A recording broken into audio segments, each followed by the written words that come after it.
sobre los resbalones, dislates, mentiras, petardazos de Denise Dresser, porque tú eres académico. Y creo que Denise Dresser o miente abiertamente o falta la honestidad intelectual al hablar de golpe de Estado, y también faltarían a la verdad aquellos que hablan de tirano en relación a López Obrador o de dictador.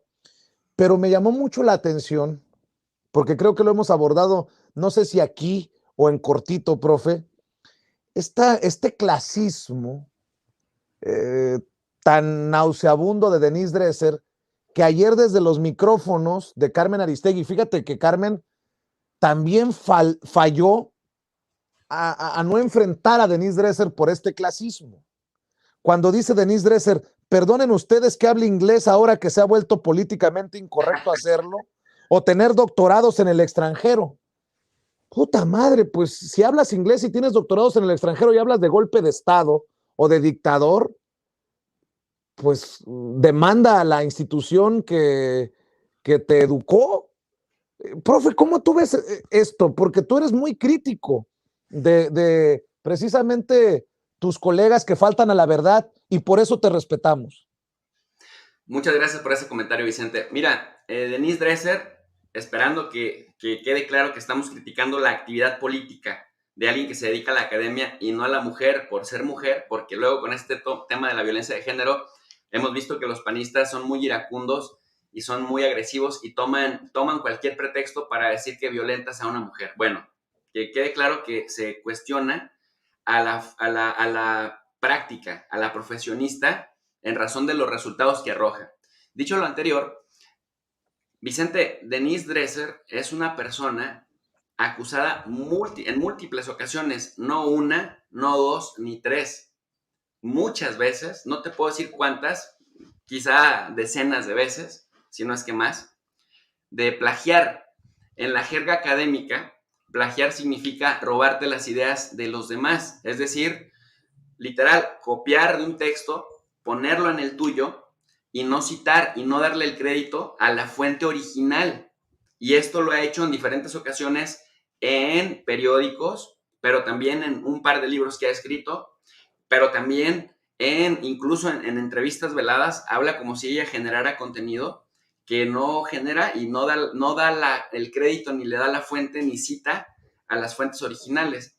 Esto te habla de muchas cosas, pero entre algunas importantes para la academia es de su incapacidad intelectual para generar sus propias ideas y sus propios razonamientos y sus propias reflexiones, más allá de plagiarse las ideas, de copiar las ideas de otros sin darles crédito.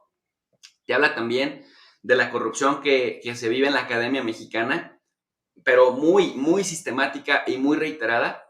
Y también, Vicente, te habla de que ella solamente representa la punta del iceberg. Y en la punta del iceberg significa, para la gente que no sabe qué es un iceberg, la superficie, lo que flota en la superficie en el mar, que nosotros solamente vemos como una especie de montañita, pero por debajo del agua es un cono gigantesco que te habla de algo que no se ve, pero que ahí está y que daña a su paso. Entonces, me parece que Denise fue Denise, o sea, está haciendo la práctica de hace tiempo. Mira, por ejemplo, otra cosa que en la academia sabemos y por eso se le respeta poco como académica. Como persona es respetable como todo mundo, hasta que solita lo pierde.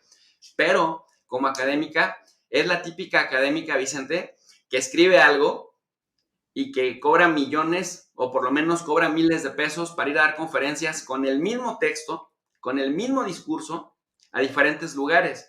Ahora que hay internet, ahora que hay YouTube, ahora que hay posibilidad de que, porque antes incluso en las conferencias había cosas que no te dejaban grabar y además tampoco había teléfonos que resistieran la capacidad para estar grabando más de 10 minutos un video.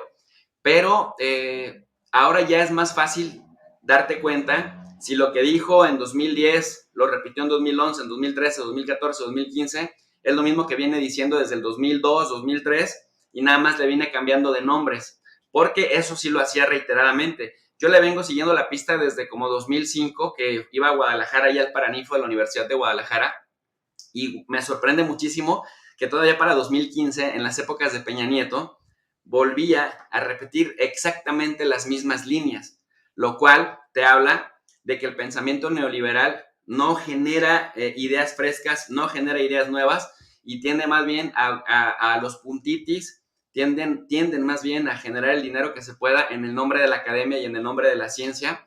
Y digo que es la punta del iceberg porque probablemente también, Vicente, por la limitada capacidad intelectual que le hemos visto, probablemente ni siquiera escriba lo que publica, y eso también es muy común en la academia. Muchos académicos, y yo lo he venido denunciando por años, firman como autores de libros que no escriben, firman como autores de periódicos. Mira lo que le pasó a Rafa Herrera con Sergio Aguayo, que creo que todavía no se ha disculpado con él, que cuando lo confrontan solo dijo, ay, yo no había escrito esto y no me fijé qué fue lo que se escribió. Imagínate que se arriesgan los cabrones a firmar cosas que no escriben y ni siquiera revisan, porque a algunos hasta se les van los errores de ortografía de los asistentes. Entonces, cuando vemos análisis pues limitados y tú piensas que esta gente lleva 30, 40 años en el ambiente público cobrando millones por compartir sus reflexiones, porque cobran, no lo hacen gratuitamente, te das cuenta que o son demasiado limitados o son demasiado corruptos e irresponsables y antiéticos porque permiten que otros les escriban sus contenidos. Y eso lo tengo probado. Y en su momento hablaré de nombres de diferentes universidades. Nada más que voy a dejar que sigan cómodos en sus cubículos, pero vamos a ir desenmascarando farsantes porque me caga la madre, y digo, estamos en el lugar correcto para hablar así, que sean tan respetables y que no pierdan un grado de honorabilidad y que México destine muchos recursos al CONACYT, muchos recursos a la Secretaría de Educación Pública para que le dé estímulos adicionales a sus sueldos, a los investigadores y a los docentes, para que muchos de ellos tengan secuestradas muchas de sus plazas para sus compinches, no haya una estructura de meritocracia, Vicente. Por eso hay tanto joven frustrado que quiere ser docente, que sí son buenos y que sí tienen la vocación, pero están ahí atorados como profesores de asignatura, como profesores de hora clase, y nunca los dejan pasar las gárgolas que ni escriben ni investigan y no les importa contribuir a la educación de este país, a elevar la calidad educativa, porque están cómodos recibiendo sobresueldos, ya sea llamados en becas de estímulos de CONACYT o estímulos a profesores sobresalientes de la Secretaría de Educación Pública. Muchos les dicen PRODEP, otros les dicen PROMEP, etcétera, etcétera, pero que no necesariamente producen en la proporción al dinero que reciben y ganan cantidades enormes, mientras que la mayoría de los profesores jóvenes pues están condenados a ganar 300 o 400 pesos por sus clases. Entonces, esta señora es la punta del iceberg. Y mientras en México no tengamos una estructura de meritocracia, por ejemplo, quien ya lo está haciendo es Colombia. Colombia, que tiene condiciones similares a México, nos demuestra que sí se puede crear, se puede mejorar el sistema educativo en el nivel universitario, en el nivel medio superior y superior, si tenemos un sistema de meritocracia en donde le quites a los pequeños cacicazgos de las universidades el poder para repartir plazas, y si en cambio se hace nacionalmente que por méritos los profesores puedan ascender y a quienes le tengan que responder es al sistema educativo y no a los directores de facultad en turno, que son mega mafiosos la mayoría, esto cambiaría, mi querido Vicente.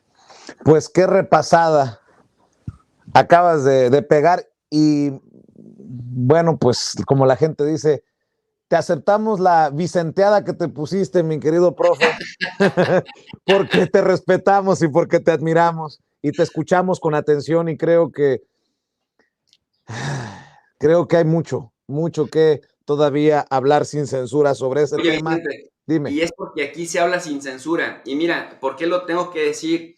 Hay un autor al que yo respeto mucho, que se llama Edward Said, palestino, falleció ya en 2003, que tiene un libro muy importante justamente sobre los intelectuales. Y él habla justamente, tiene un subcapítulo en ese libro que se intitula ¿Por qué los dioses defraudan o cuando los dioses defraudan? Y él se refiere justamente a los intelectuales que se construyen ante la gente como una especie de deidad, una especie de divinidad en torno a sus imágenes. La gente, las masas, comúnmente escuchan las opiniones de los intelectuales. La gente respeta casi de manera automática a los intelectuales cuando cree que los intelectuales saben de lo que hablan. ¿Cuándo fracasan los dioses? ¿Cuándo decepcionan los dioses?